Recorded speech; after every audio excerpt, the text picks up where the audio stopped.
the bait casting reels, this reel would associate itself with this rod here. See how it sits on top? Yep. And the bait casters are very nice reels in terms of you know, the ergonomic of it. Yeah. It has a nice footprint on top of your rod. It's got the thumb lever, so you don't have to use a bail, and it casts very nice. They tend to be somewhat more expensive than a spinning reel most cases. They also have pretty good drag systems, and they fine tune in terms of their braking. When I mean braking, this spool is kind of like the the key part of this reel, and it also is the most frustrating part of it, because a lot of people who start off with these, they will backlash a lot. That means when they cast, they forgot to put the pressure on the line, so the spool kept moving and the line just threw up there. So if you want to go a bait caster and you've never done it before, we would suggest that you practice with it. Okay. You know, go out and you know, take a lure and go out and practice and get used to that and fine tune it. But a very good option. The other cool thing about it is because it's got that thumb piece on it, you can keep your thumb on there and let line go out, so you get very nice drifts when you're dealing with bobber and jig fishing, bobber and bead fishing, and even in some cases drift fishing. So it's a good option. If you're familiar with them, then yeah, that's what we would suggest. Okay. The other option, and the most common one, is your spinning reel.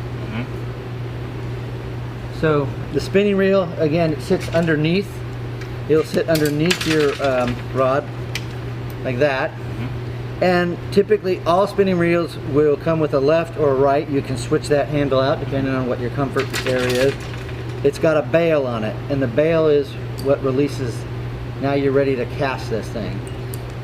They tend to hold a little bit more line than a bait caster, but now bait casters are getting a little bit better on that. These come in all different sizes. We would recommend for steelhead fishing a 3,000 size or a 30 size reel. Okay. They tend to be the best in terms of weight, handling, and line capacity. And that's for steelhead. And that's for steelhead. But a 3,000 will also, you know, probably fish for coho. And if you wanted to plan ahead, you can go with a 4,000 size, and then you're covered it for steelhead, coho, and salmon. Okay. And so if I get a 4,000, is that going to somehow hurt me when I actually go steelhead fishing? No. It's just, again, it's usually just a little bit bigger spool, a little bit bigger housing and stuff like that, but it's certainly not going to, you know, prevent you from steelhead fishing at all. Sure.